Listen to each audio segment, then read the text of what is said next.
of Scientific Research at Kaivalyadhama Yoga Institute, Pune. He is a postgraduate in psychology, has served as the principal of Govardhan Das Sheikh Saraya College of Yoga and Cultural Synthesis at Kaivalyadhama, and has more than 20 years of teaching experience as a research lecturer.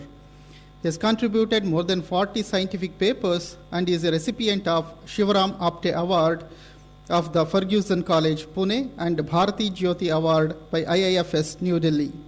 For 17 years as managing editor and associate editor of Yoga Mimamsa makes him a worthy speaker on yoga psychology in India and abroad. He is very much sought after speaker in yoga and mental health, has visited all states of India and many other countries for workshops in yoga and meditation. Professor Bogle has also cleared NET in organizational psychology, and his areas of expertise include the experiential aspects of yoga such as pranayama, omkar, and meditation, as well as the psychophysiological perspectives of yoga and the psychology of yoga and its relation to mental health. He has also authored more than 6 books on yoga. Now I would request Professor Ranjit S. Bogle to deliver his first talk on yoga and mental health. Sir, please.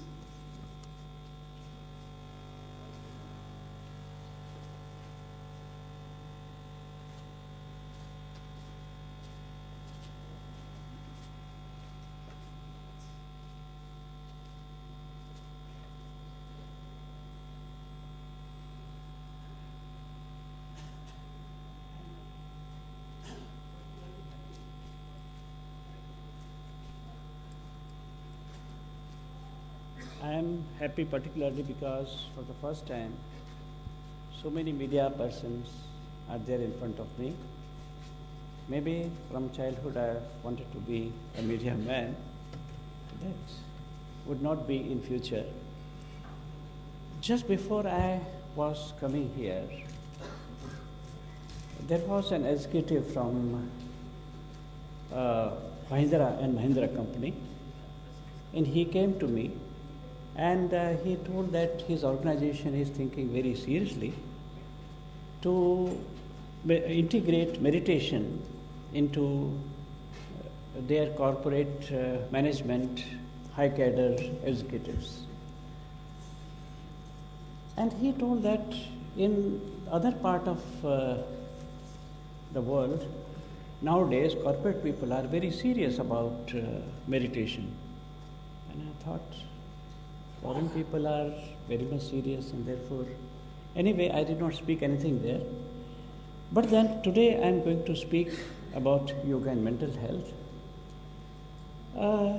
I will be speaking through and through from the yogic perspective. I will be giving just passing references to modern perspective, that is the psychological or medical. Mainly, I would be speaking about yogic perspective. According to Dr. Mala Kapadia, there are only half a dozen of experts, those who are using Indian model for stress management. Only 6 throughout India. Indian model of stress management.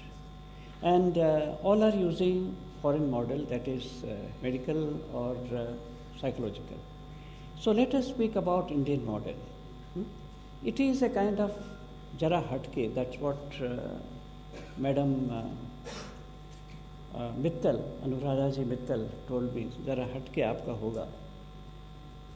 I should say that in India there is no concept of mental health. In yoga there is no concept of mental health. Are you shocked?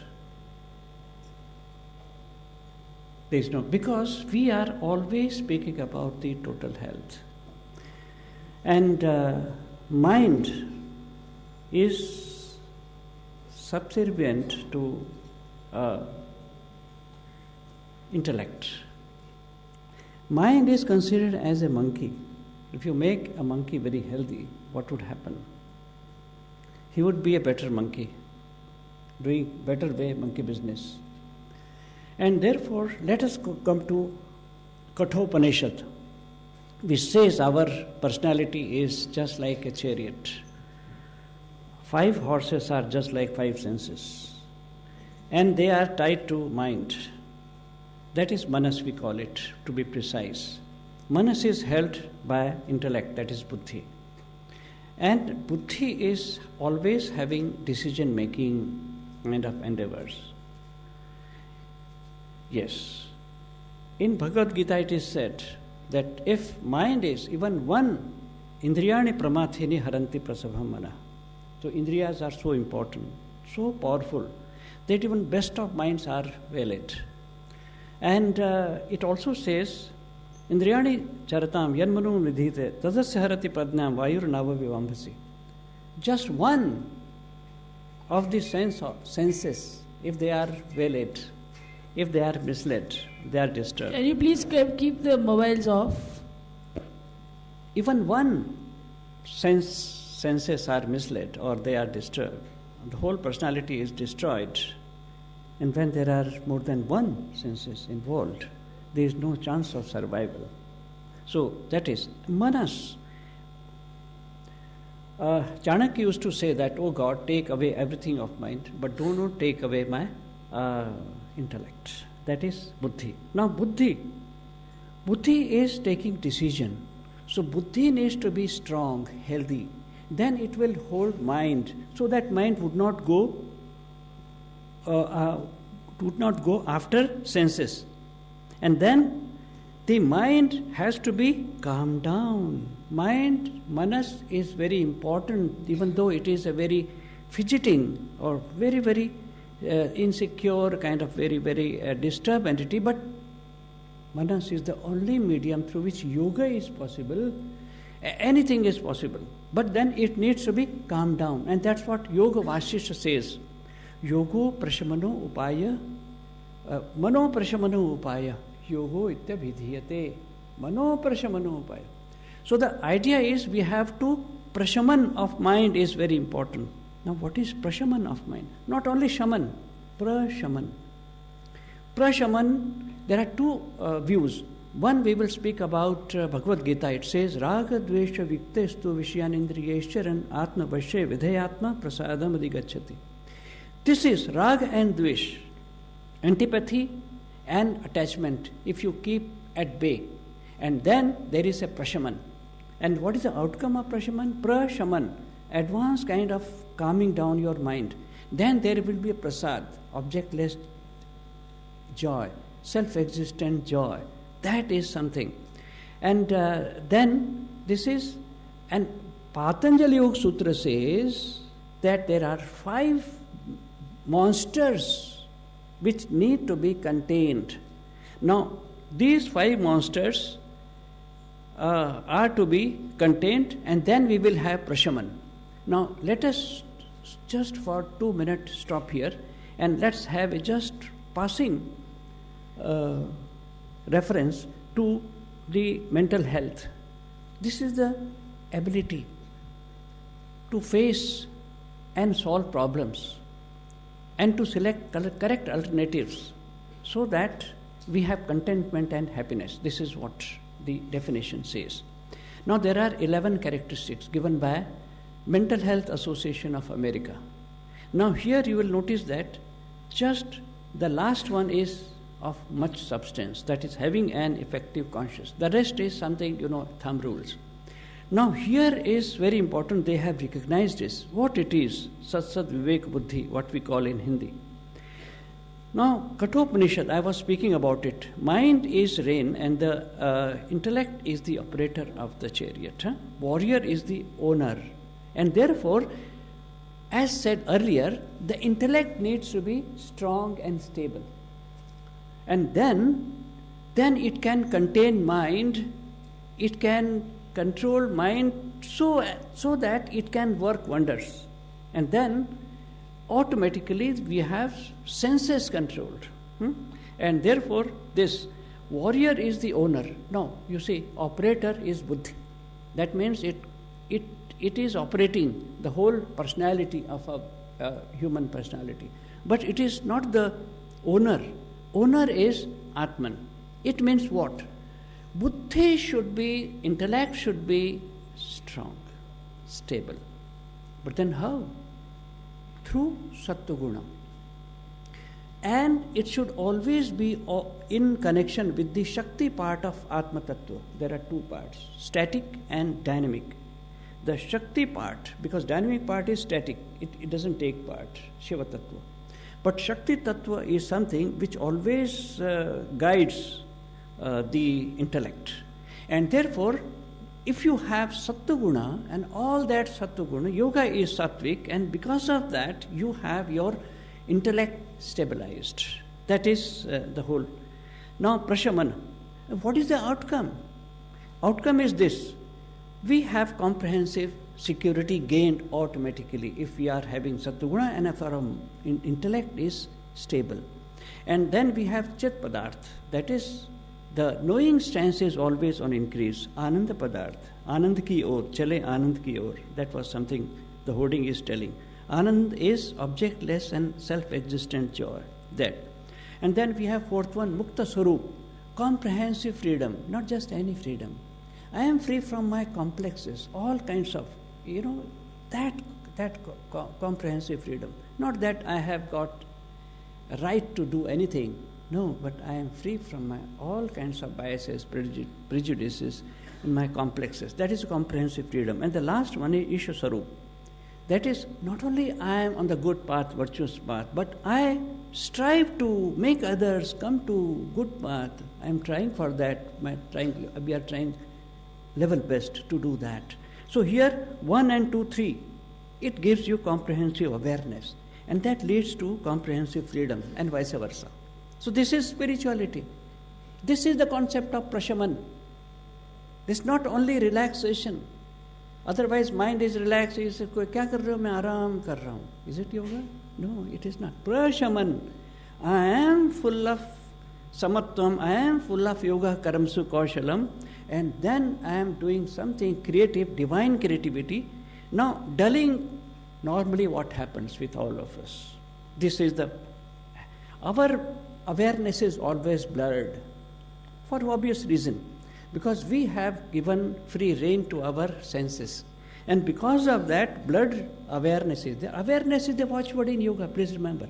Awareness, when it is blurred, then what happens? We don't do justice to our own value system. We all have our own value systems. Everyone, they should protect. We should protect. If you are not able to protect your own value system, please, you are in for all kinds of trouble. And we are not able to protect our own value. We cannot stand ground. We hold so dear to our heart. Why? Because awareness is blurred. Because buddhi is not strong. Buddhi is not stable. So Sattva-guna is not there. And then we have no continual growth. Human being wants always continual growth. Therefore we call it human being is divine. You are successful now, but you want that tomorrow also you should be successful. Day after tomorrow, day after day. So that is continual growth. It is not possible. Then you have guilt and self-doubt. This is anatomy of the failure. Normally we see all people, almost 70% people or maybe even less, little bit. So now we have guilt and this is self-doubt. मैं कुछ कर भी पाऊंगा जीवन में क्या नहीं पता नहीं मुझे लगता है ये तो दैट्स गिल्ट मैं नहीं कर पाया कितना सोचा था क्या क्या करेंगे कितने सपने थे सब टूट गए मैं क्या करूं लॉस ऑफ सेल्फ कॉन्फिडेंस मुझसे कुछ नहीं होगा I walk like Nobita Doraemon का नोबिता है ना all that then we have dependence and learn helplessness क्या करूं मुझसे कुछ नहीं होता मैं क्या कर सकता हूं loss of freedom now this is loss of awareness so look when awareness is lost, then you have loss of freedom. So this is the anatomy of the state of personality many people are having. Now, from here we have to move towards Prashamana state. And how it is next. This is how we can do that. If we have comprehensive awareness, and Sattva-guna would give you comprehensive awareness, And that's all sattvic things, sattvic qualities. Yoga is sattvic through and through. All yoga practices, including meditation, little more concentrated form of yoga, meditation, onkar or something, it will give. Then we are doing justice throughout. We start doing justice. जब तक नहीं कर रहे थे, अपने आप होना शुरू हो गया है. This is what the effect is there, normally seen. The person was not that active, but then after yoga practice, he becomes active. This is what our guests from Asvasa and others, they always testify. Then we have creativity, what you need. When a person is creative, then only he can be happy, because we are born creative. And then we have self-dependence, not others, self-dependence. And then we have freedom. This is what is the success, the roadmap for success. So that happens with yoga. Now 5. I am aware that time given to me is 15 minutes. Is there 2, 3 minutes, 5 minutes left? And then we can speak. Okay. We have here kleshas, as we have spoken, 5. These are 5 monsters. Everybody's personality is having these monsters, this greater monster than all different monsters are depicted in mythology. ऐसे थे, all kind of horns or something. They can be conquered. But then these 5 monsters are very difficult to conquer. Every person is having this. And if you have one, that is malperception, it is inborn. Yoga believes that they are heredity in nature. If that one is born, that is avidya, malperception. मैं बार मैं क्यों फंसता हूँ भाई? दूसरे मुझे क्यों फंसाते हैं? क्योंकि मेरे पास अविद्या ज़्यादा है. I have got this malperception, and once malperception is there, I become egoistic, or I become in depression. I go in depression because I have malperception. And once egoism is there, what happens? The next one is I have attachment. ये भी मेरा, वो भी मेरा, सब कुछ मेरा. And then मेरा तो सब कुछ है, उसके पास उतना भी क्यों है? That is antipathy, द्वेष. And then मेरा क्या होगा? मुन्नू तेरा तो हुआ. Insecurity. All these 5 monsters are always troubling us, and they will not allow. Now, after yoga day, everybody would have resolution. We will do yoga anyway. Whether I am media man or other, I am doctor, I will anyway do. But then after, कल करेंगे यार, अभी तो 7 ही दिन हुए हैं. नहीं यार छोड़ो, अपने मन नहीं कर रहा है, पता नहीं क्या है हो गया. Why? Because no sooner you want to do these 5 demons say, क्या कर रहा है भाई? नीचे बैठ. खबरदार, योग का नाम नहीं लेना. Now these 5 demons are to be blamed. Then you can always say, मैं क्या करूँ, मेरा तो कोई कसूर नहीं ना. ये 5 monsters को बोलो ना, मैं क्या कर सकता हूँ. You have got a very good kind of pretext for that. Anyway, can we do something for that? Let us see first how kleshas would give you all different stages of stress.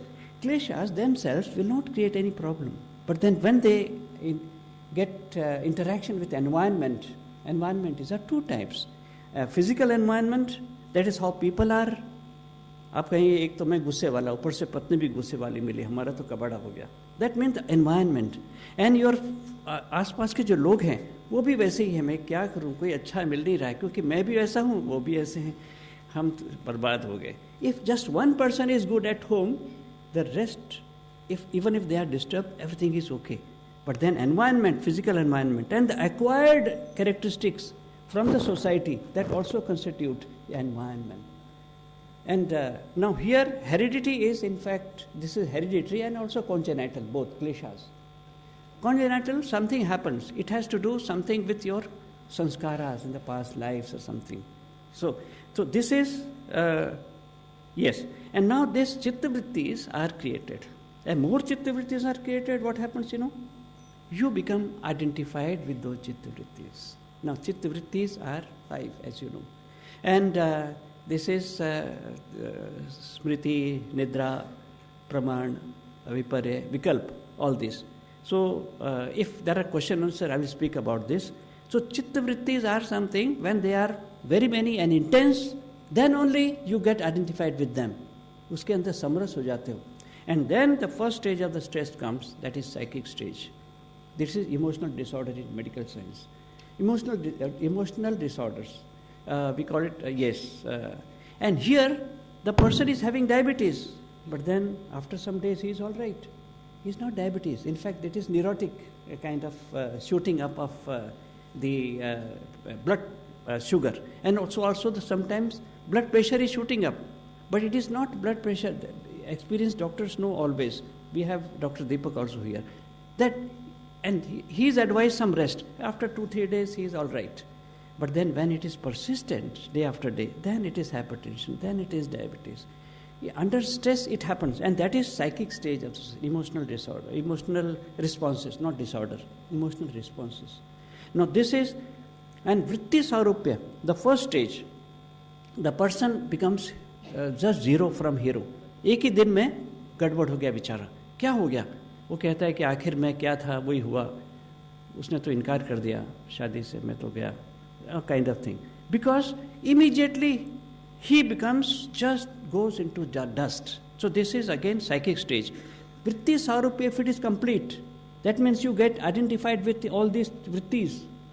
Vrittis identified means more of sleep, more of evidence, insistence on evidence, more of, remembrances, more of far-fetched imagination, and more of sleep. If proper sleep is there, they are not chittavrittis. When they are something much, you are just drowned in it, then they become chittavrittis. And therefore, so this is aklishta. Aklishta chittavrittis are something when we are managing all these chittavrittis finally, because they are useful for our life. We cannot say no to them. But then only problem is that when they are klishta, when they are full of problems, then it is, and then it is vritti sarupya, identification. And when it is complete, what happens? Psychosomatic problems happen, and they are irreversible. We know it. So here 100% effect is there, the first.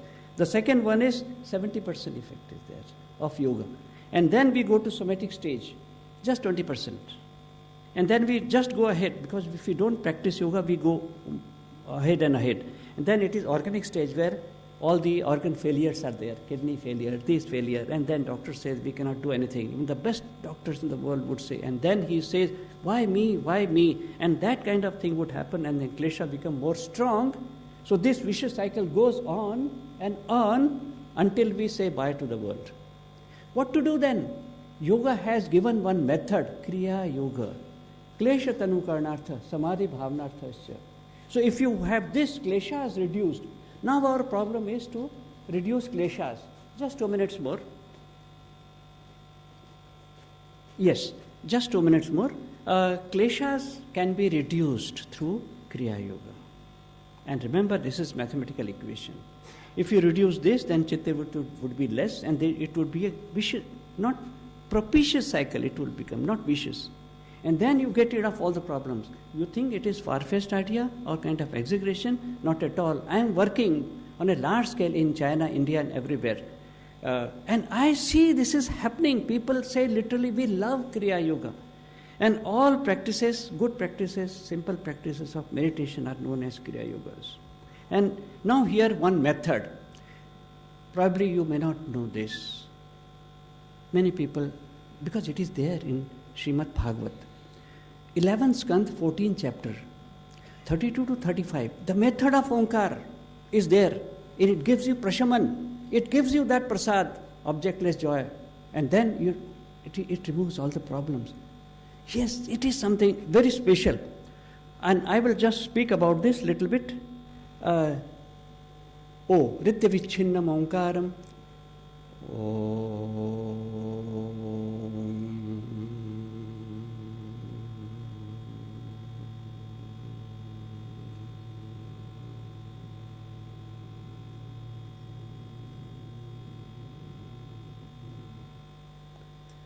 Heart region should get vibrations, number one. And it should be Ghanta Nadam.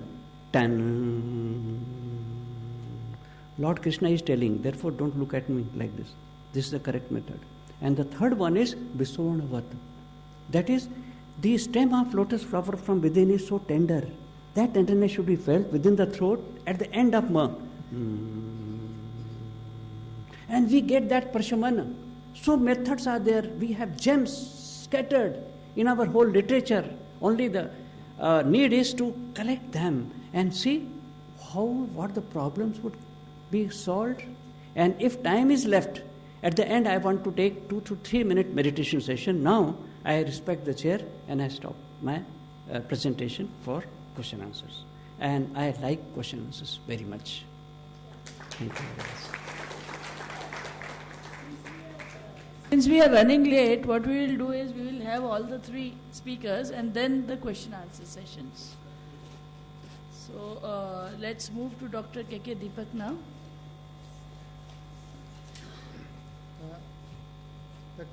Professor Dr. K.K. Deepak is the Professor and Head Department of Physiology at All India Institute of Medical Sciences, New Delhi.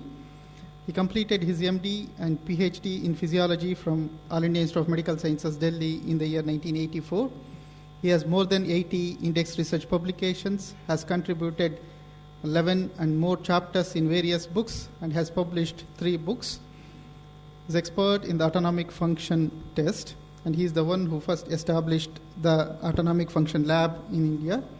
And he is the member of International Advisory Board for Popular Physiology Textbook Medical Physiology by A.C. Guyton. He is a life member of Physiological Society of India, Indian Association of Sports Medicine, Association of British Scholars, British High Commission, New Delhi, International Brain Research Organization, Indian Association for Advancement of Medical Education, and many other national associations. He is also, to his credit, many awards: Major General S.L. Bhatia Oration 2007, Professor A.K. Mukherjee Oration Award 2006 by Physiological Society of India. I'll now request Dr. K.K. Deepak to deliver his talk. I also request all the audience to please switch off your mobile or please keep it in silent mode. Thank you. Please do that, because it's again and again some phone is ringing. Dr. K.K. Deepak would be speaking on yoga and stress management. Over to you. Thank you, Madam Joshi. Good afternoon, everybody, and thank you, Dr. Vadiyaj, for introducing me. I'm going to speak on yoga and stress management, and thank you, Dr. Bhogal, who has made my things very easy. He's actually defined so many things which I would be covering. I understand I have 15 minutes time, and I would like to do the justice with that. I'm going to keep my talk simple and more scientific and oriented towards how to manage stress. It's not uncommon for anybody to face stress. In day out, we face the stress of different levels. What is stress? It's not difficult to define also. It's a physiological, which means a bodily response, or biological, which is inbuilt to the biological systems. Stress is an organism's response to a stressor. Actually, it defines nothing, a stressor and a stress.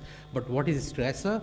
The stressor could be giving a talk, could be becoming a prime minister, or having a conflict. For example, if you read today's Times of India, who is more stressed? President of United States, Donald Trump, or James Comey? Look at what they are talking about, and one has been thrown out. Now one is going to court to prove that there was a Russian interference, maybe Putin. So 3 people are under stress and one going to down each other. Think of their mentality now. That's a big stimulus stress, they have it. How do they deal with? We will build a story around this. But what happens when you see a stimulus or encounter a stimulus, or when you have a problem? Simple things I have written here. You could be aroused, you are aware, and then dealing with. So look at the response of Donald Trump. He says, I'm under siege, okay, we'll deal with this. That's it. Finished. They know they can deal with it. Simply aroused. They become activated. You take an action. You become alert that you might be under threat. And then once you understand you are under threat, you become aggressive. And this scene may happen every day in the morning at home when you don't find the toothpaste because it has been taken to the other bathroom where wife is using or husband is using. And then you start shouting, where's my, I told you to get one more, and also blah, blah, blah. And then in the morning fights. So this is a stimulus could be very simple, not having a small thing, or it could be feeling a threat that you will be thrown out from the office because you have not submitted your article in time, because International Yoga Day is coming. Every day you are having so much of workload, so much has to come, you have not submitted, you have not given a plan for International Yoga Day, you were supposed to cover so many articles, submit, and therefore this is a simple example. Let me go one by one. What happens? Is stress required? Now each one of you requires a stress for the performance. If someone does not have a stress, he will not perform. So it's a positive stress. It has been studied that if people who are dancing and their stress was measured, if they do not have a stress, little stress, positive stress, they will not perform better. It has been measured. So there's some amount of. So you look at this curve, if you look at the left side, if it is low stress, your performance is going to be weak. If you have too much high stress, your performance, you're going to fail. There has to be some optimal stress. Therefore, it will give you optimal performance, and perhaps optimal performance is your maximum performance. If you try to do it, if you try to do not balance it properly, you will fall. And you will, this is what has been said by Dr. Bhogal in the beginning, that you might try to sleep when you should be working. You might try to give away the job instead when you should be working, because that's what it has come here. Now, does your body respond? How body responds? For simple arousal or your failure?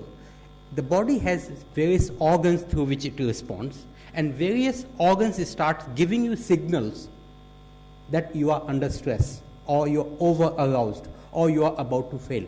It's a spectrum. It's a spectrum from simple task to the failure. And several body organs they give away, and the same organ function, if you put your hand, or you can record the stress response, you can measure the sympathetic response, and so it could be a chemical substance in the blood, it could be your heart which starts pumping, it could be your brain which start becoming overactive and you become indecisive. Instead of taking a sane decision, you're taking the wrong decision. It could be muscle which starts twitching, or you become tense. It could be skin which starts become warming or calming, become cold, or it could be pulse which you can feel, or it could be blood pressure who starts shooting, or it's a temperature goes up, or you become breathless, or you become hyper. This you may see every day in office or on the roadside. You've seen the aggression on the roadside, and it just takes a few minutes that person becomes stressed. When you have this stress, what are the consequences? The consequences are serious. And the consequences are serious because it results into a psychosomatic ill health. It results into ill health and the problem could be pure psychological understanding, or could be the body is involved and too much that you may not be able to cope with infection, you may not be cope with the day-to-day life. And this is the response comes through the neuroendocrine. There are various hormones. I'm not going to detail of those. And then you have a physiological and behavioral adaptive response. The human body is a beautiful body. It has all measures to counter. It has all measures to get a new set point set. And once new set point set, you can take away. I gave you a simple example of toothpaste in the morning and Donald Trump's in the US. Look at the kind of a stress, kind of the task got performed, but both can deal with perfectly, and they will come out deal with.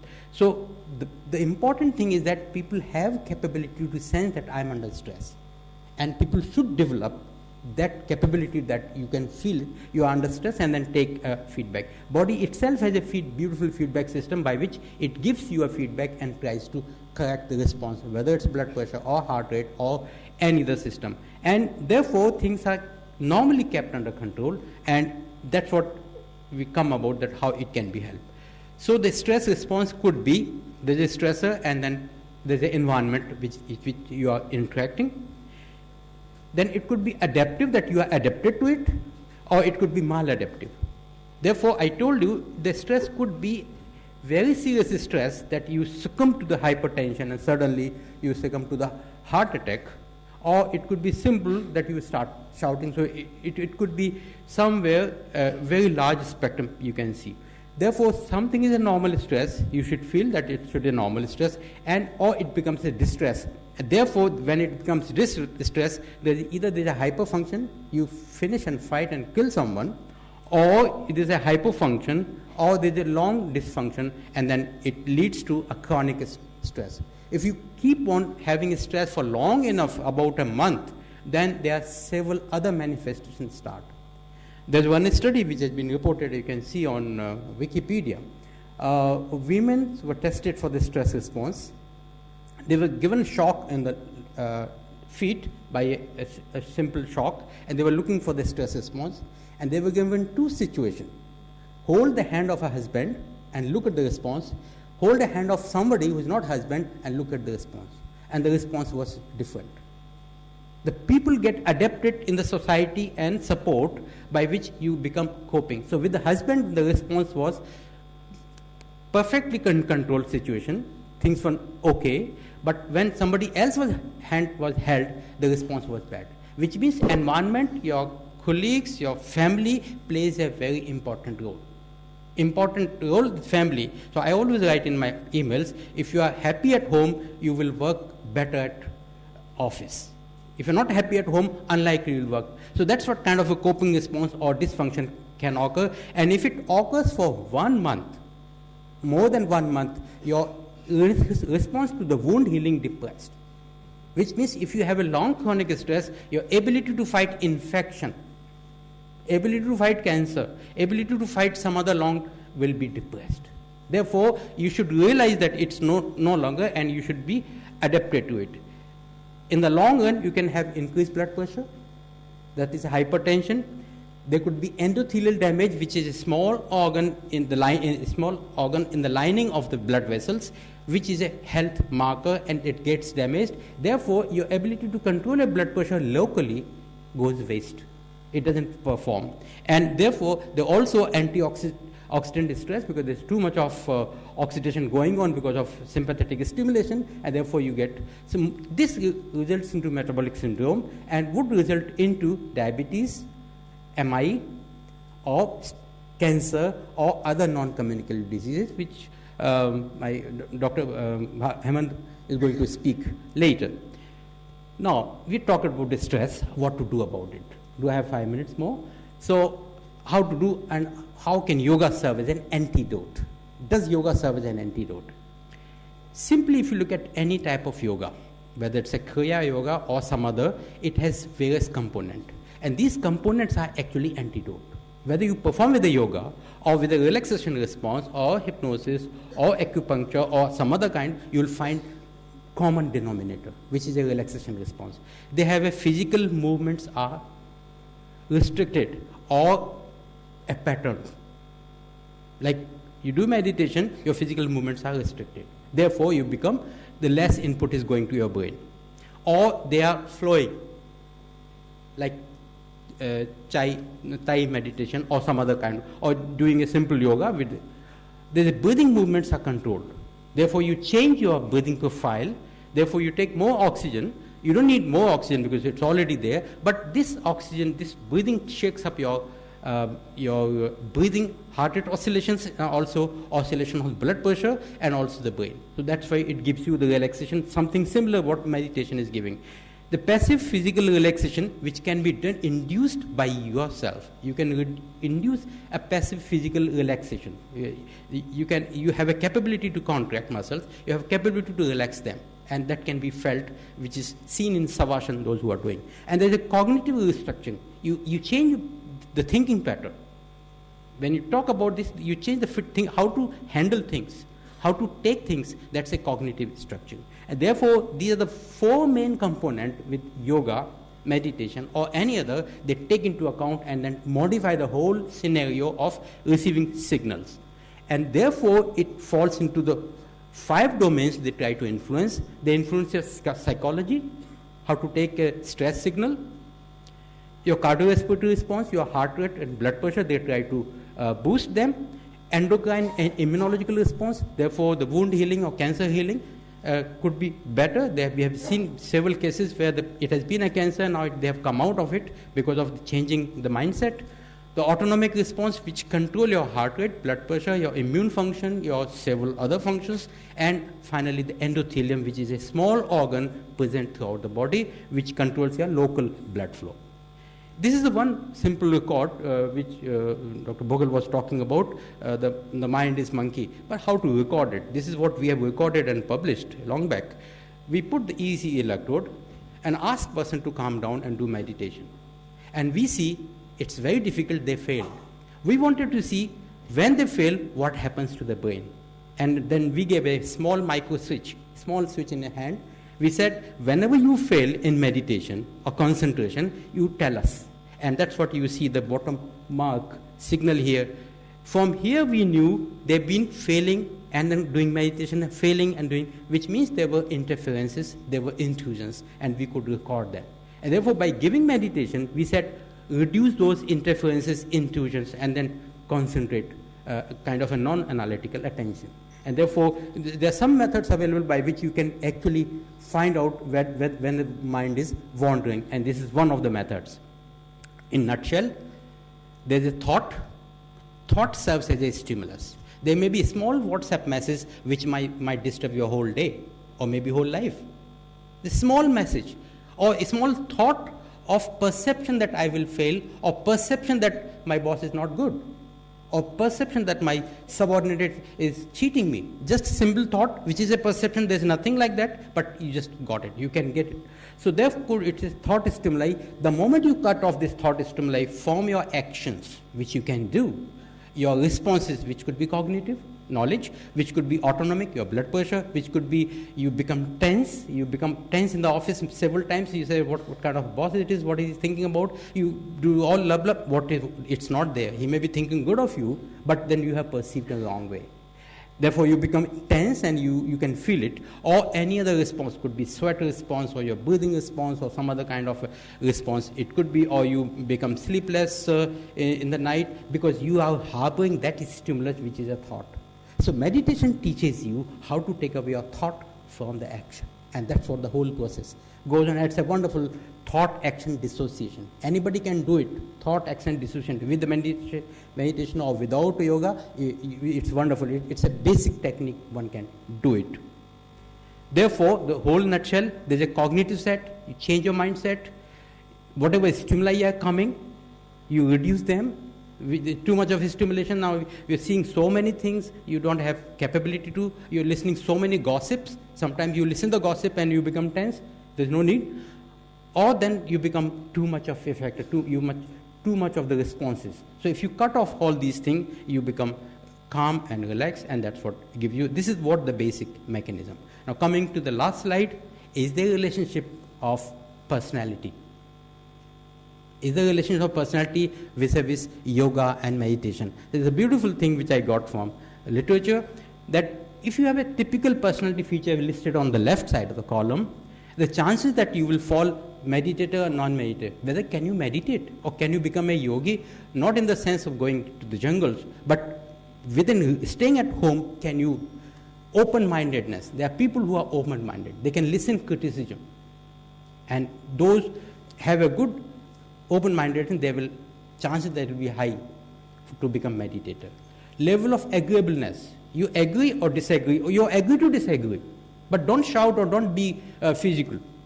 Pliancy, how much compliant you are, how much flexible you are. Receptivity. Do you listen to your subordinate? Do you listen to your boss? Or you're thinking something, the boss is saying something, and coming out of the office, you start shouting. So it's all.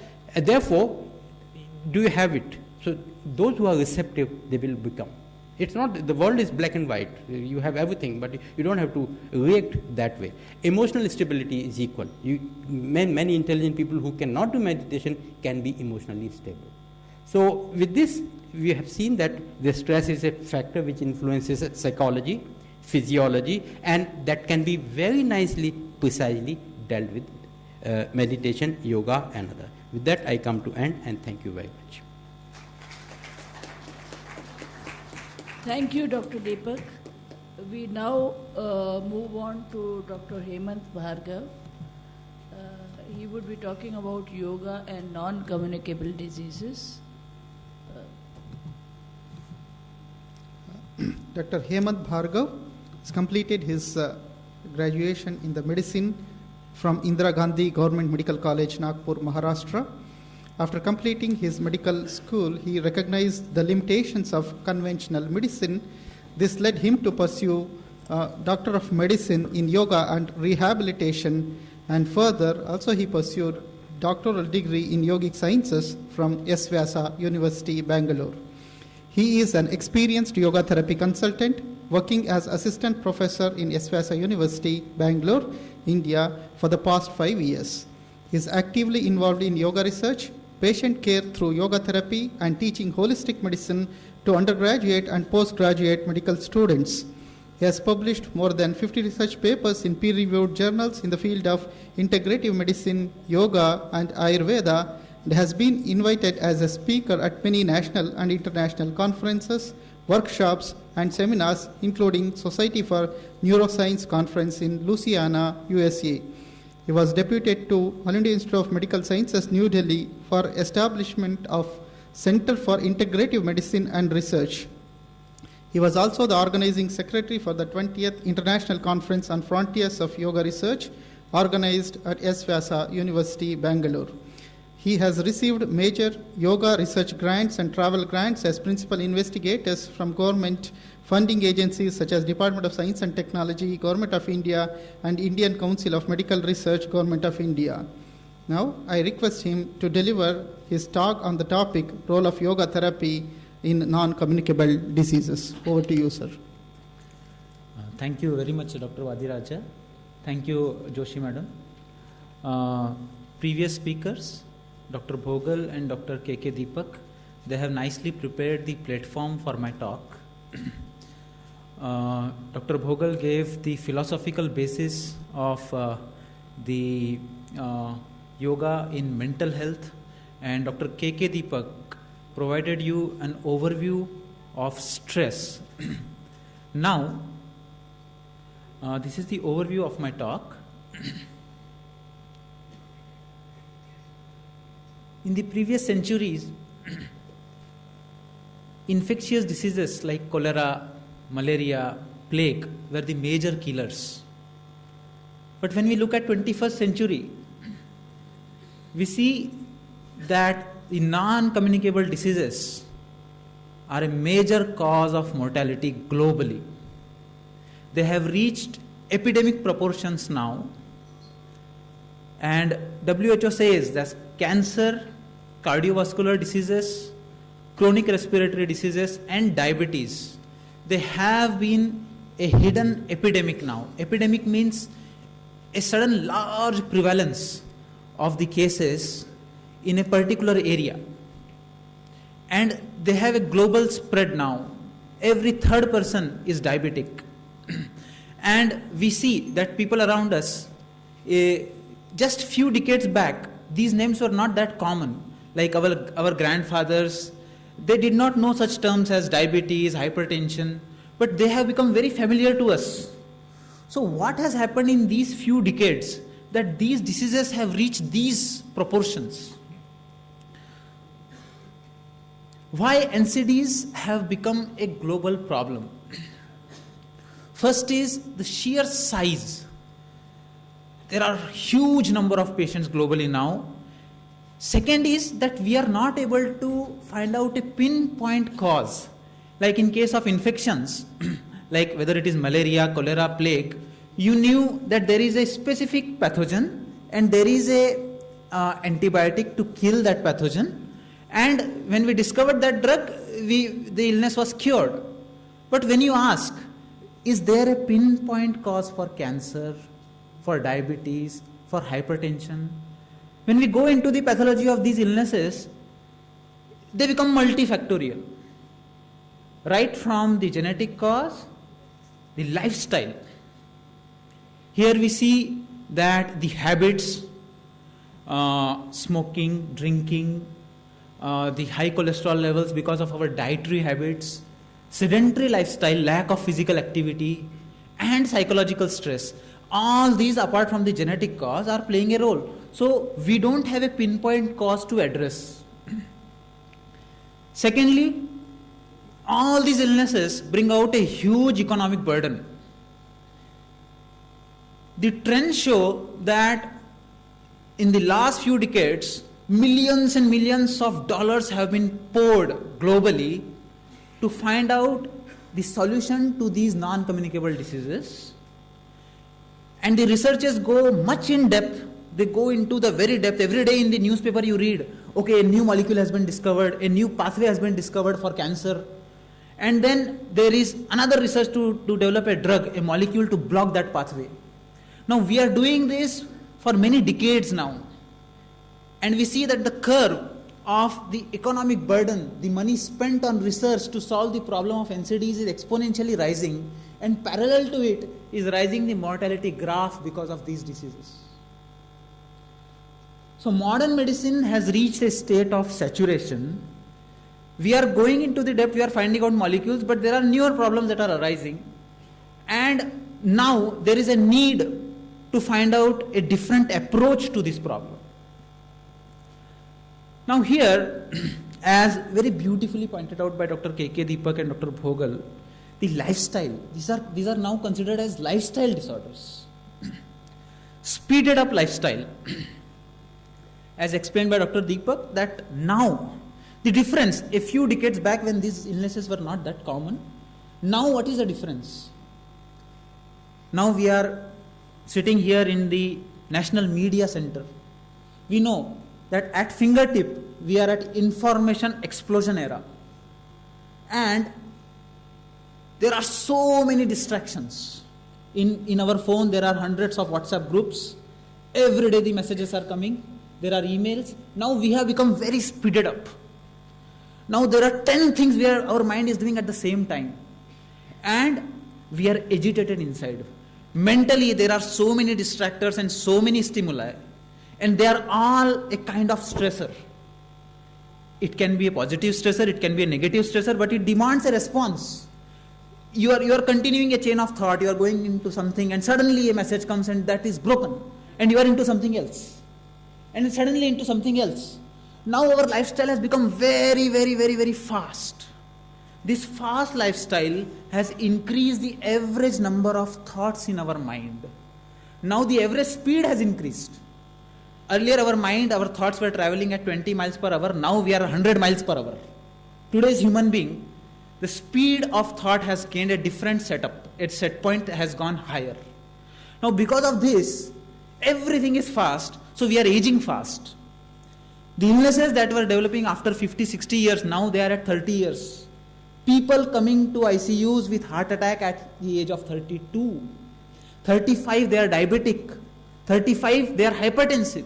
And still coming down and down. What is happening?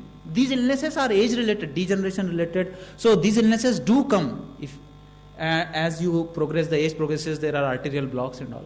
But now, at a much younger age, we are having those problems. So what is the reason? The reason here comes to demanding situations which are external, and there are demanding situations which are internal. External are, like I told, there are stimuli coming from outside, and now the targets are there, and now everybody expects a fast response. You have to respond by evening. Also, there are internal demanding situations. I am perfectionist by nature. I want everything to be perfect. And now if there is any disturbance, the people under me are not doing properly, but I am suffering. So we are also suffering from imperfections of others. So people are not doing the things according to our will. My ambitions are too high. I have set very high targets for myself. So that also generates a stress in me, because the more I am doing, my expectations are too much from myself. So these are internal demanding situations. They are even much difficult to remove, because environment you can change, you can put your mobile off. But if from inside in your personality only, you want to have very high ambitious or goal, then what will happen? Every time your mind will say that no, it is not sufficient. So internal demanding and external demanding situations, stressing up and up. So what happens in previous days when the lifestyle was not so fast, there was sufficient time for relaxation. Now, even in night, things are going on.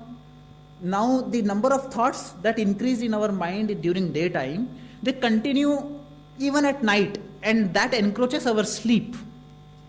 So what has happened is that there are so many stimuli from outside, but there are no relaxation or breaks. The speed breakers are less.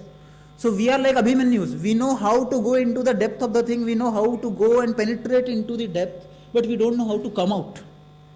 As Dr. Deepak said, once a stimuli enters, and it can change your life also. Once it enters, once something happens, somebody hurts you, boss scolds in front of everyone. Now, how long the thought continues? It continues for days, weeks. Something in your heart is not making you comfortable. It is very difficult to come out of the chakravyuh of thoughts. And there are no breaks. Our holidays are also so constricted now. Earlier, holidays meant a month. Now, holiday means maximum a week. So, the relaxation part is reducing in our lifestyle and stimulus part is increasing. So, what to do? Now, as Dr. Deepak said, that there are two kinds of stressors. Acute stressor and chronic stressor. Acute stressor means, now we are sitting here comfortably and suddenly a snake comes and all of us will jump. Now, as we jump, looking at a snake, what will happen? Our blood pressure will rise, heart rate will become fast, blood sugar will be rise, because you need fight or flight response. Either you will run away or you will fight the snake. So for that, your muscles need glucose. So it will be poured into your blood. And the blood flow will be diverted from your digestive system and excretory system to your brain and your digestive and your muscles. So that your eyes will become dilated, you can perceive more light. Now, once the snake is caught and taken away, you are relaxing. After 10 minutes, your system will come back to normalcy. And once again, your blood pressure is now 120/80, which became 150/100 when you saw the snake. Or your sugar went above 200, but again, after half an hour, your sugar level will come back to normal. Now, this functioning is what Dr. Deepak was talking about as autonomic nervous system. It is not conscious. Seeing a snake and raise of blood pressure, it is not in your control. It is done by your sympathetic nervous system. It is an emergency nervous system which prepares you for emergency. Once the stimuli is removed, there is another nervous system that comes up. It is parasympathetic. Parasympathetic brings everything back to normal. Now in today's lifestyle, a WhatsApp message, conflict with wife. Now, stressor, when they are into your family, when they are into your working atmosphere, when they are into your mobile, what will happen? A snake will enter into your life every minute, every half an hour, and your BP will rise. So something or the other keeps entering and the response is same. Your BP will rise, your sugar will rise, muscle will become tense, blood flow will be diverted from the stomach. So digestion will suffer, you will have constipation, sleep will become bad, and over a period of time when this continues for months and years, body adapts, body develops a different set point. Now even at rest, your blood pressure is 150/100.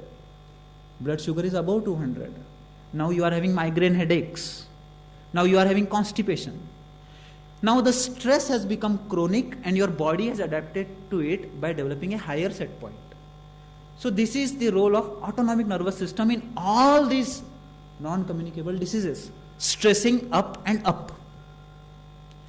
So lifestyle, 4 major parts of lifestyle: diet, where when you consume junk food more, when the diet doesn't have a balanced component, when there is lack of proper minerals and vitamins, fibers, when the lifestyle is sedentary, when there are bad habits of consumption of tobacco, alcohol, or addiction to technology, mobile phone addiction, internet addiction, and stress.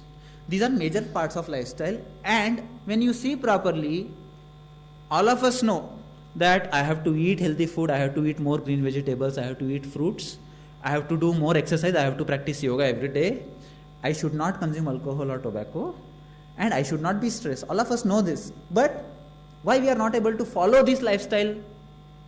It is because of our mind. Everything is traceable to the mind. The mind doesn't listen. Morning when we wake up, it is the mind that tells us, thoda aur so lenge, kar lenge. Now, as Dr. Bhogal also very beautifully pointed out, that the mind management is central to it. There are people who say that I am not able to control my mind and it is going on like that.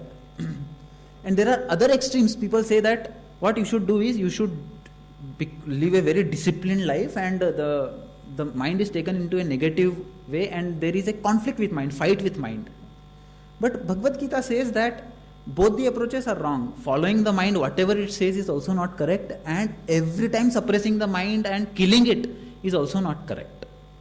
In fact, there are researches that have shown that those who are too much disciplinarian with their mind, suppressing it too much, they have higher chances of developing depression and later on dementia, forgetfulness. So, the approach with mind given from the yogic point of view is to deal with mind in a friendly way, where you listen to the mind sometimes and the mind listens to you sometimes. Like, I would like to give an example. When I was doing my MBBS, then what used to happen is we used to have our exams, and then our habit was to just start preparing for exam 1 week before the exam only. So we used to sit and read. Before that, we never bothered about exam. So during that period, mind was highly stressed. I have to study, I have to study, I have to study. So 2 days later, I had my medicine paper, and then my mind was telling, I am not feeling like studying. Let us go to a mall, watch a movie. Because since 15-20 days exams was going on. So then when I tell the mind, no, I have to study, otherwise I will fail.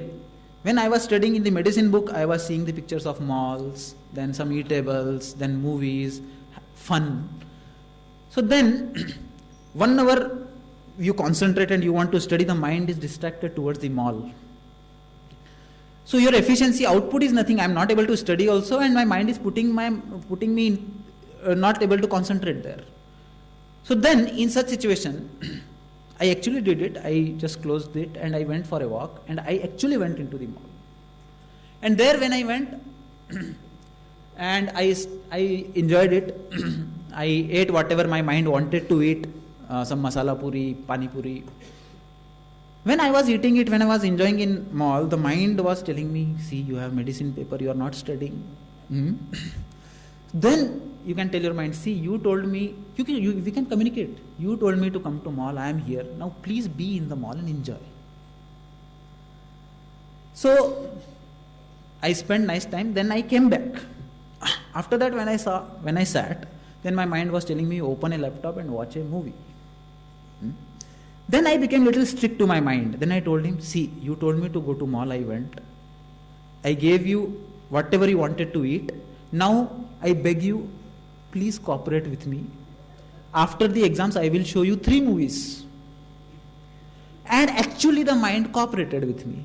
So this is a friendly way of approaching the mind and dealing with the mind. Every time suppression doesn't work, every time following it doesn't work.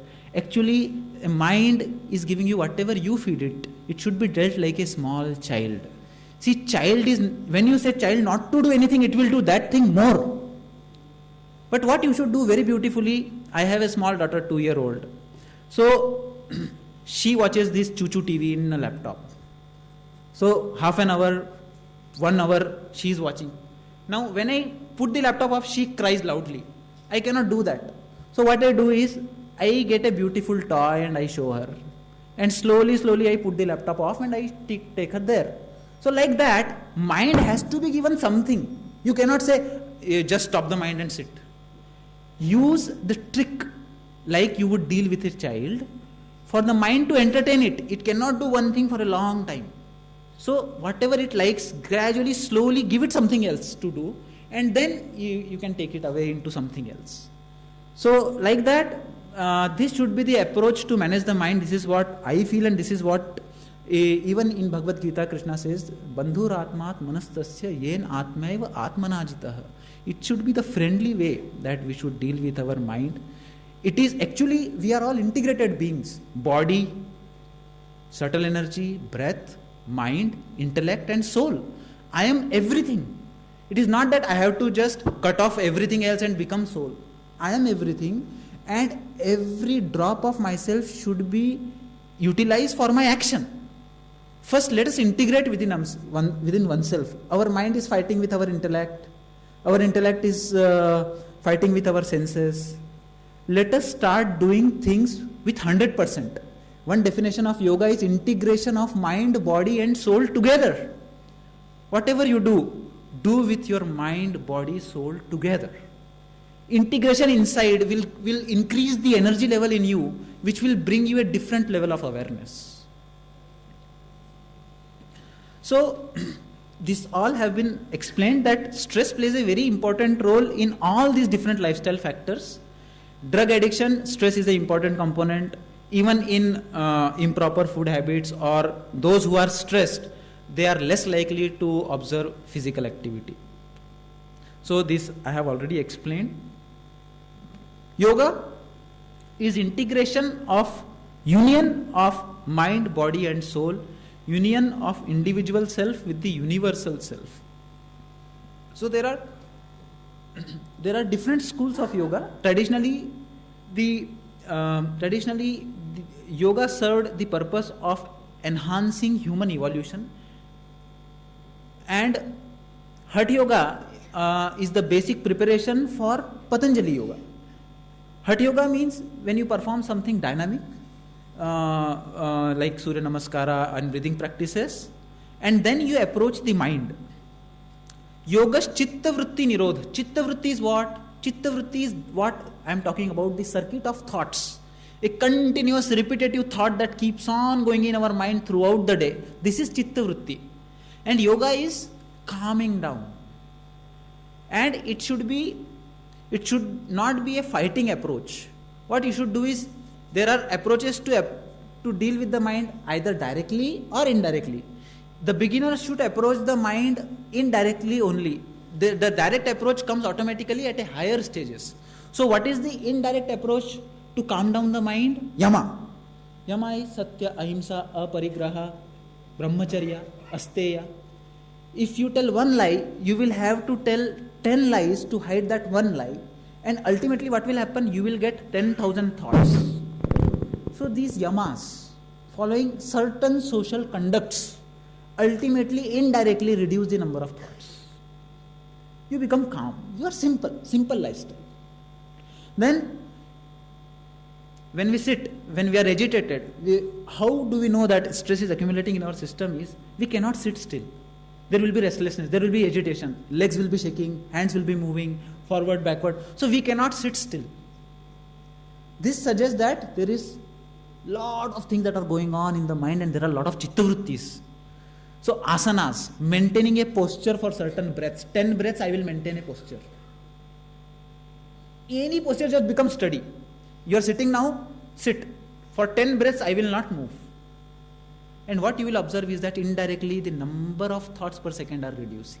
This is asana. Sthiram, Sukham, Asanam. Pranayama. My breath. When I am sitting and I am not moving for my 10 breaths, I will observe that these 10 breaths are as slow as possible and as comfortable as possible. Just relax, sit still, take a deep breath in,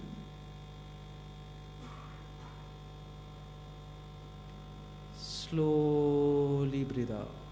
This is pranayama. Slower and slower breath, steady and steady posture.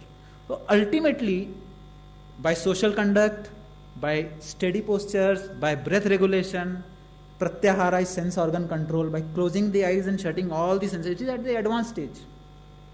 And then dharana, focusing of the mind at a candle flame or at light or at moon. When you become steady in posture, when your breath becomes calm, you can focus the mind. I will try to focus. And then slowly defocus it, become aware of everything around you. And there is a awareness without choice, a awareness without a center. So this is the Ashtanga Yoga approach. And a much broader aspect comes from Bhagavad Gita, where as suited to individual personality, Jnana Yoga, Karma Yoga, Bhakti Yoga and Raja Yoga. Using the path of intellect or action without caring for fruits, keeping the mind busy. See, if you don't have anything to do, in your home you start cleaning things. If everything is clean, you make it dirty and again clean. But keep the mind busy. Throughout the day, keep the mind busy. Bhakti Yoga. So, ananyas chintayanto mam ye janaha paryupasate tesham nityabhiyuktanam yogakshema vahamyaham. There are certain emotional personalities where these 9 chapters of Bhagavad Gita, 9 to 12 chapters, where Krishna says, one who is devoting everything to me, Krishnarpanamastu, and he is having only one pointed devotion towards me, I promise 2 things for him, yoga and kshema. Yoga is getting what you want, and kshema is protecting what you have. We are all stressed about these 2 things, no? We want to have what we want, and we want to protect what we have. So surrender is another way which is suited to a particular personality, and Raj Yoga is the Ashtanga Yoga. So there is one aspect of the Ashtanga Yoga of calming down the mind. There are different kinds of yoga, Jnana Yoga, to approach the mind through intellect, emotion, or action, or willpower. And there comes this Taittiriya Upanishad model of Panchakosh. The human existence is given 5-layered approach here, where the basic physical component, like we are sitting here as our physical body, and up to the level of electrons, it is known as Annamaya Kosh, the physical layer of existence. Second layer, subtler to it, is known as the Pranamaya Kosh, or the life energy, which is not visible, which is even subtler than the electricity. It is the electricity of life. Like you can see a glow in my eyes, it is coming from the prana. So the tree grows. It is the flow of prana that makes the leaf green and fresh. And then subtler to that is the Manomaya Kosh, the layer of emotions, where we get the likes and dislikes. And subtler to that is the level of intellect, where you are beyond likes and dislikes, and you are able to see a harmony in the life, where you are able to see the duties that every being is doing, that the life is flowing in a harmony. So that conscience in the depth of Manomaya Kosh is Vijnanamaya Kosh, and then the essence of everything is bliss, the Anandamaya Kosh. Now why this approach is important, and there are other different kinds of yoga which utilize different kind of practices from these things. This is very, very important. These are last few minutes of my presentation. The ancient text known as Yoga Vasishtha. Yoga Vasishtha was guru of Lord Rama. There, Lord Rama went into a state of depression when, like similar to what happened with Gautam Buddha, he did not want to become a king. He said that nobody is free from Jara, Mrityu and Vyadhi, from old age, disease and death. There is no freedom. So what is the use of living? What is the use of becoming a king? I don't want, and I want to die. I want to commit suicide. So he was depressed. In such situation, he was sent for counseling to his guru, Yoga Vasishtha. There he asked him a question. What is the cause for human illnesses? Illnesses that occur at the physical level are known as Vyadhis.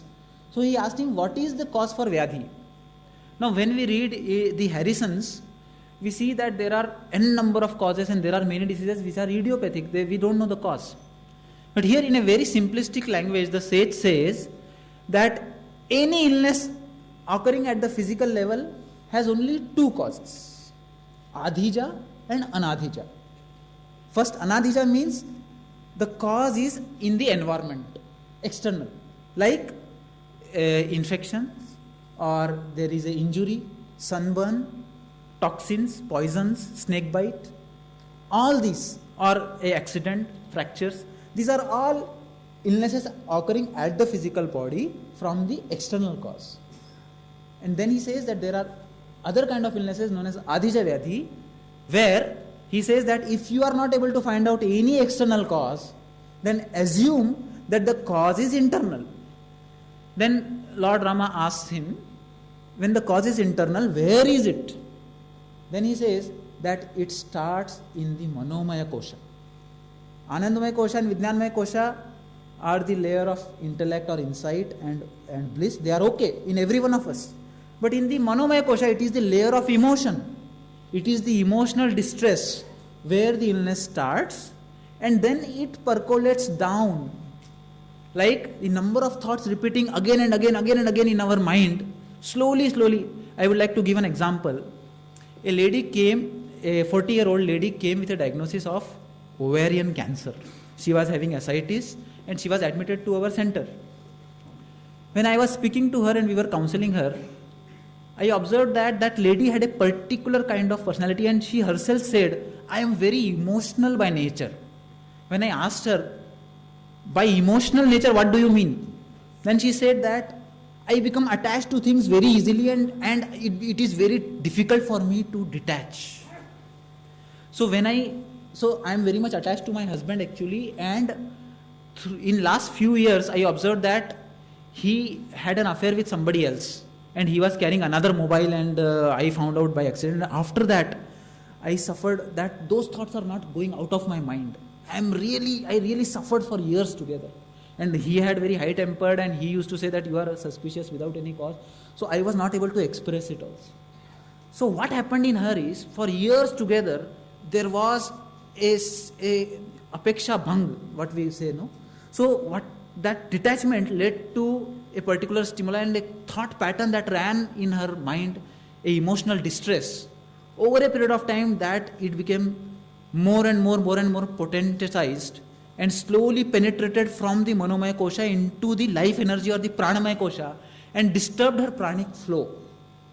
As the pranic flow disturbed, the genetic expression changed, and over a period of slowly, she started developing ovarian cancer. You cannot find out any external cause in the environment. Similarly, for diabetes, for hypertension, for epilepsy, for asthma, we don't have any external cause. In the deeper layer of our own mind, at the level of our emotion and our personality, there are certain traits which are increasing the number of thought in our mind. I told her, Madam, your husband did a stupid thing, but you are suffering out of it. Who is suffering? He is not suffering. You are suffering. Now, you don't have the freedom to change your husband, but you have the freedom not to suffer. Just to leave it. So, this is what I want to explain, the yogic approach behind the illnesses. So, yoga works at all the 5 layers. It brings balance at the manomaya kosha, it brings balance at the pranamaya kosha, it brings balance at the annamaya kosha through asana, pranayama and dhyana. So, the multifactorial problems of non-communicable diseases are addressed by multifaceted approach of yoga. So, this is how it percolates the conflicts down. And then the first system that is affected according to yoga philosophy is digestive system. And after that, the other systems of the body are affected. So, these are some references where yoga can help in reducing bad habits. It is better for mental health, and it also controls the eating disorders. Fundamentally in yoga, what we are doing is, in our lifestyle, stimulation is more and relaxation is less. So in yoga therapy, what we do is we stimulate less and let you relax more. People say that, what should I do when actually I am in that agitated state of mind? The answer is, you can't do anything. What you should do is, you should start your day with relaxation. Touch a deeper level of relaxation every day, like our Prime Minister does. He starts his day with yoga, and then you are able to offer resistance to the stimuli throughout the day. So, yoga for stress management, it has been explained in detail by Dr. K.K. Deepak. Apart from it, yoga is also cost effective. So, yoga does not require equipments like to maintain a gym. There is no maintenance cost. Group sessions can be taken, and it is simple and easy to teach. And yoga is not just a philosophical thing. Lot of research has been done in the last few decades, and you see that from 1975, exponentially the research has risen. These are the number of randomized controlled trials using yoga, and they are from 2000 onwards, they have just taken a peak. And these are major countries which are doing yoga research. Major evidence now has been accumulated in terms of RCTs.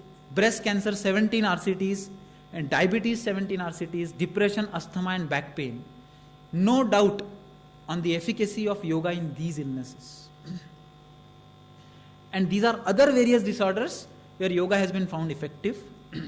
And these are the meta-analysis. Meta-analysis is that you take RCTs and then you find out the conclusion of those RCTs, where yoga reduces fasting blood sugar, postprandial sugar and HbA1c, though the effects are short-term only. And there are chronic diseases, multiple sclerosis, heart disease, back pain, fibromyalgia, anxiety, depression. Scientifically, it is the autonomic nervous system.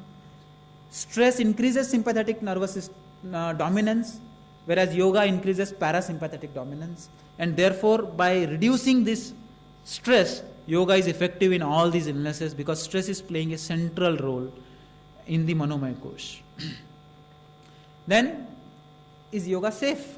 So, a meta-analysis of 301 RCTs proves that yoga is as safe as usual care and exercise. And the future directions.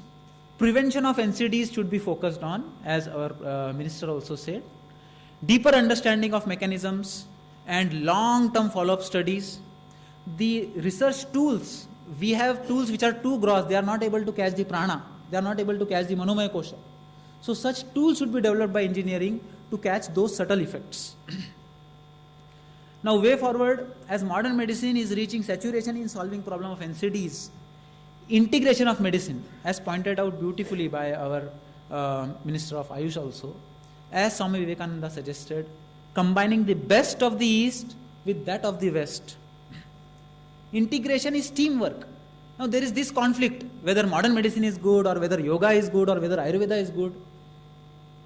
Our Guruji Dr. H.R. Nagendra says that integration is teamwork. Like in football, you have people who attack and they put the goal in the opposition and there is a defense. So the attack is done by modern medicine, you give chemotherapy, you give radiotherapy, but the defense, your immunity, your ability to sustain the side effects of those medicines is provided by Ayush system, yoga and Ayurveda, naturopathy. So the Panchakosha model also provides the basis for integration of medicine. So you can take Annamaya Kosha at the physical level, you can do asanas, kriyas, physiotherapy, you can do certain naturopathy treatments and modern medicine. At the Pranamaya Kosha level, homeopathy also works at the prana level and the Panchakarma therapies of Ayurveda. At mind level, there are bhajans, meditations and relaxation techniques. So in conclusion, yoga has deep philosophical and strong scientific basis. Yoga fundamentally aims at overall health and adopts multidimensional approach to address multifaceted problem of NCDs. And yoga is a useful adjuvant to control the global epidemic of NCDs. Thank you very much. Thank you. We have had very interesting talks by all the three speakers. I think now there is a live beneficiary, yes? You can please introduce. So far we have heard various lectures on yoga, its scientific basis, how it helps in the management of various non-communicable diseases, its philosophical approach, so on and so forth. So now let us hear from the yoga practitioner directly how the regular practice of this yoga and naturopathy helped in managing these health conditions. So now I would like to request Dr. Rajiv Rastogi, Assistant Director CCRYN, to briefly introduce Madam Sandhya Singh and to share her experience.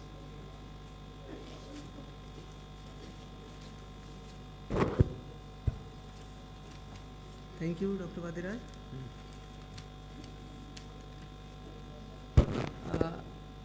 We are running a hospital, Central Research Institute of Yoga and Naturopathy at Rohini, with 20-bedded indoor facility. We are having at least 100 to 150 patients per day OPD there, along with the 20 indoor patients. So for this event, we have invited one of our beneficiary.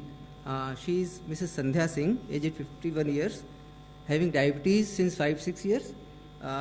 She is practicing yoga since many years, and she has got benefit by practicing yoga as well as naturopathy. May I invite Mrs. Sandhya Singh to express her views on our treatment.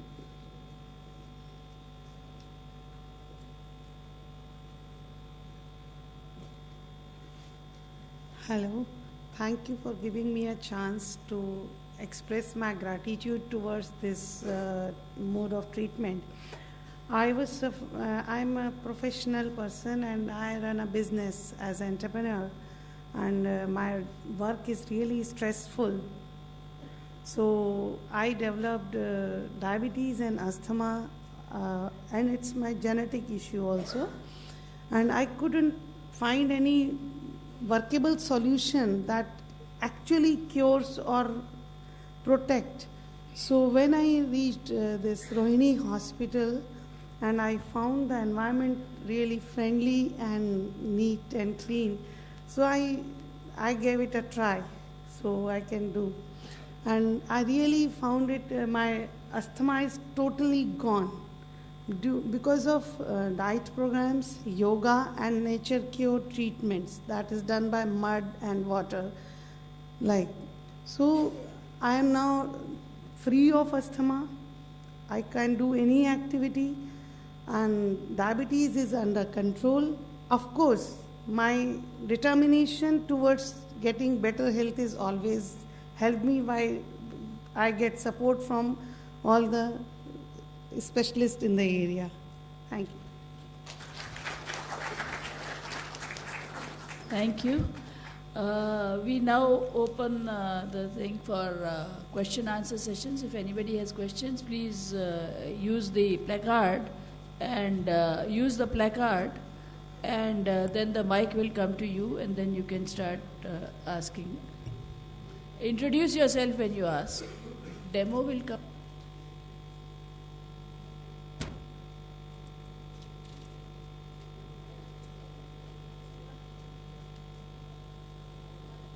Mike. Good afternoon. My name is Tripti Nath. I work for the Asahi Shimbun, Japan's leading newspaper. We're deeply interested in yoga, and we covered Modi ji's yoga instructions from India Gate, which were also recorded by the Guinness team. I want to know one thing. To what extent is India getting tourists? I mean, there has been, I think, there have been fluctuating figures on foreign tourist arrivals. To what extent is the Department of Ayush in coordination? Just a sec. For that, you should have done the morning session where the minister was there and the people from Ayush were there. Here they are the experts who have just given a talk on their specialization, and the questions are to be asked from them about their areas of I'll reserve the specialization. ministerial question for later opportunity, but can I ask the experts whether they're getting a lot of expatriates who are specially coming to India only to learn yoga or only to find some solutions? The foreigners.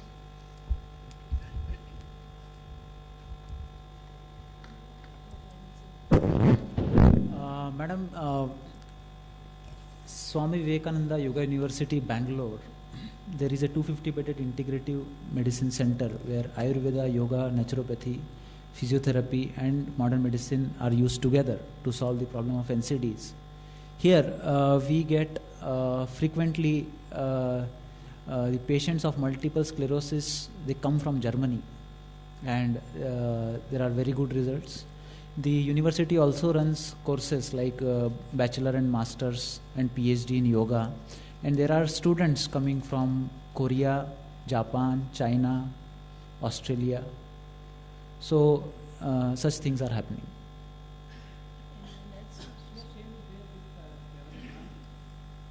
Kevaladham, 1924 established. Very many people from almost all countries flock there, and tremendous effects like Kriya Yoga has rubbed off completely the hypertension, such kind of things. We have case studies. In our Yoga Mansa journal is again 1924 established, is online. So there are a lot of we have 4 major institutes, Kevaladhama, Asvyasa, MDNY, and one more that is in Mumbai, Yoga Institute Santa Cruz. And there may be one more. So we have a lot of such people coming from different countries. Lot. With reference to academics, we have entered an MOU with UCSD San Diego. They approached us how yoga can be used for space astronauts. And for that, we have started working on that. MOU is already there. So it's a long-term process. So even for the academics purpose, the West is looking for how yoga can help in different fields, including space physiology. Thank you. My question to Dr. Deepak, K.K. Deepak. Dr. Deepak, I am a senior journalist, S. Kumar, freelance journalist. All three were delivered excellent speeches. I myself was actually remembering when I'm here as a media person or student. Anyway, I was a good listener. My question to you particularly is that, see, normally we know that in government hospitals, patients rarely take care in various manner. I'm not going to mention any particular things. So how this stress management yoga is going to implement, and what is your role, what is AIMS are doing, and what is the ministry or health ministry in associate? So can you please explain little towards the patient, what service you are providing towards yoga and stress management? I can speak of myself and what AIMS is doing. And this, AIMS started in 2000, Integral Health Clinic in Department of Physiology. Professor Bizilani and we all sat, and so Integral Health Clinic at Department of Physiology has been serving since 2000, and patients have been coming from various these things. So that's one thing which is going on and doing. We're doing a lot of research in basics into understanding, because we understand if you do the basic research and put the data and the evidence, the yoga will go ahead. So this is the thing which we've been doing. Yoga has been published from AIMS 1960 onward. 1960, 60s you will find a lot of work. With reference to patient, recently one more facility has come up last year. This is a central Center for Integrative Medicine, and which is with the MOU, we've been part of it, MOU with S. Vyasa and AIMS. So that's another facility for doing clinical trials and has come up. Various departments, at least 6 or 7 departments, are actively involved in patient care with reference to yoga. Orthopedics has a full-time employee, yoga employee, for treatment of giving rehabilitation and other things. Cardiology and endocrinology and the various departments we are doing. So I hope that's satisfied. Shall we, I mean, there are others waiting for questions. You can do it afterwards during the lunchtime. Huh? 290, please. मेरा नाम Sanjay Agarwal, I represent G28 news. हम लोग आयुष के ऊपर research channel है. मेरा question doctor Hemant Bhargava को है. जो आपने स्ट्रेस मैनेजमेंट में बताया कि मोर्टेलिटी रेट बढ़ रहा है, और आपने कहा कि सैचुरेशन हो गया है मेडिकल फील्ड में जो भी हो रहा है. अब योगा के द्वारा जो आजकल की स्ट्रेस, आपने कहा मल्टीटास्किंग होता है, और जैसे मोबाइल का चलन है, अब मोबाइल भी लोगों के पास एक नहीं दो होते हैं, और उससे पाया गया है कि जैसे उंगलियों वेन्स, शायद उससे जो डॉक्टर के दीपक ने बताया कि कुछ आप सर एंडोथेल वो बता रहे थे, जो वेन्स अंदर से, तो उसके लिए क्या उपाय है? जो लोग रेगुलर प्रोफेशनल लाइफ लीड कर रहे हैं, उनके लिए क्या तरीका है योगा, किस तरह से वो अपनाएं अपने daily? So your question is using mobile is causing, what are the preventive steps with reference to yoga? The first thing is avoidance. In medical sciences, the first principle, the cause should be avoided.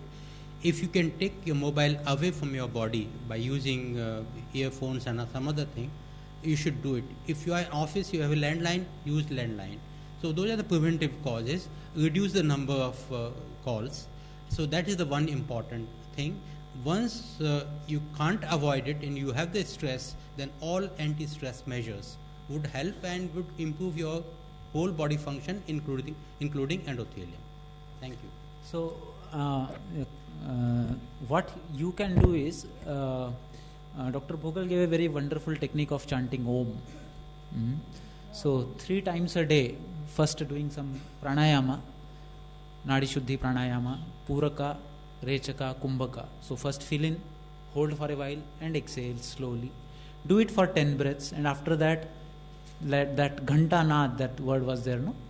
So you take a deep breath in.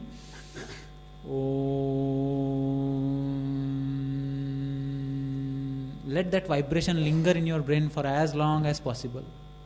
Do it for 5 minutes. So this breathing and then Om. And before that, if you can do little bit of loosening practices and then some 2-3 rounds of Surya Namaskara, then lie down in Shavasana, so that you open up. And then, so first asanas, loosening practices, then certain asanas, then pranayama, and then Om chanting. These 30 minutes if you give every day. I think I add one thing, yes. Just one very module, because we are working this in China in a larger scale. 10 rounds of Anulom Vilom Pranayama, followed by 10 rounds of Omkar this way, and 10 rounds of either Gayatri Mantra or Navkar Mantra or Muslim prayer, Kul Ho, La Ho, Hat Allah, Hu Samad, Lam Yali, De Valam Lu, Yulat, Valam Yakul, Vahu Kofo, Vanahat. This prayer can also be, or such kind of thing, 10, 10, 10. Just do this for 15 days and just report what happens. You are different. Just once. 12 minutes you have to give. Simply 12 minutes.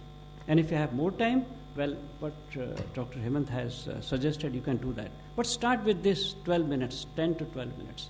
This is so capsule. And if you just be in contact and see what happens, it's miracle. Om is a scientific sound now. We know that the cosmic sound coming from sun also sounds like Au and Ma. So those who have some objection in chanting now Om. it's good. The way, sorry. Yeah.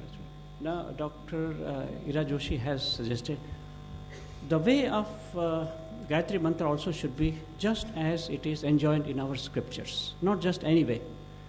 What the it says in the CD, which is very popular, but it is pathetically wrong. Om Bhurvasva Tatsaviturvarenam Bhargo Devasiddhi Mayi Dhiyo Yonam Prachodaya. Correct. Wrong. Not right. It will give you some effect, of course. But then if you do correctly, wonders. We are evidencing wonders. Say Om Bhurvah Swah Tatsaviturvarenam Bhargo Devasya Dhimahi Dhiyo Yonah Prachodayat. This is Ghan Pathis do it just exactly what is there in Veda mantras. That is the Anudattas, Udatta, raising, Anudatta, just lingering the voice. And then there is Swarit. So if you take this into consideration, something is there unique, and we are doing some research. 2 papers have been published in International Journal as to what is the concept of Gayatri, and then what is Gayatri Mantra. They are 2 different things. Gayatri means by which the prana is protected. Gaya means prana. Trayate yasyam sa Gayatri. So that is something, day, night, and the sun. So that makes Gayatri. So such concepts are there, and unique effects are there. I don't want to take more time, but it is unique. Just try this, anyone, and in internet it is available. Kriya Yoga. My name you can write, and then afterwards you can put Vimeo in the Vimeo, Vimeo, and you will know the whole process of Kriya Yoga, how to perform Om, and as well as how to have Gayatri Mantra. Here, chanting is important as a vibration effect should come to the brain.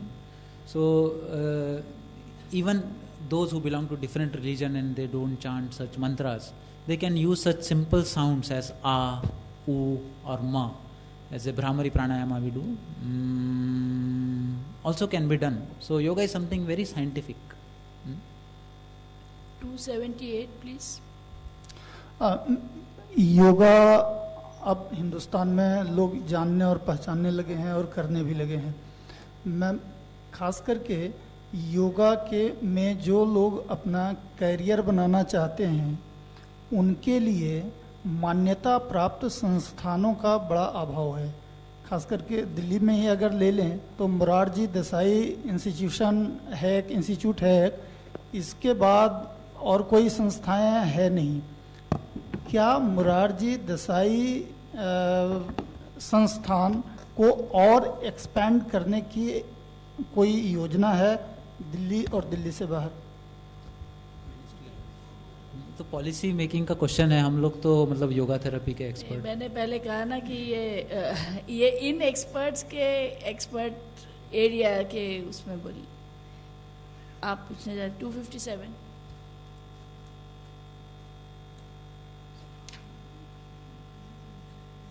I'm Dr. Bindu Sharma and working as a research scientist in Central Council for Research in Homeopathy. My question pertains to Dr. Hemant Bhargav. You told that so many RCTs, randomized control trials, they have been carried out. But are they being published? Because unless the research is not considered complete, unless it is disseminated to people at large, to the researchers, to the scientists, to the stakeholders. So are there any publications or some indigenous journal is being brought out? Madam, the researches that I have quoted here, they are all there in PubMed. Now, if you put a keyword yoga in PubMed, you will get more than 4,000 research papers. And there will be more than 300 RCTs. Sir? Ourselves, we published one RCT on bronchial asthma. Dr. Vempati, Ramprabhu Vempati, you can go for that. We published one on IBS, irritable bowel syndrome. Recently, we published one on IBD, inflammatory bowel disease. So these are the RCT I'm talking. Otherwise, we have done several other. So it's available now in the web, and I appreciate you asked this question, because we have to make the scientific basis of this, and we have to agree for disagree also. Sometimes when it's not working, fine, it's not working. So thank you. On diabetes, we have published a RCT in 2012, and in 2015 we published a RCT on post-CABG cardiac rehabilitation. So they are there in PubMed.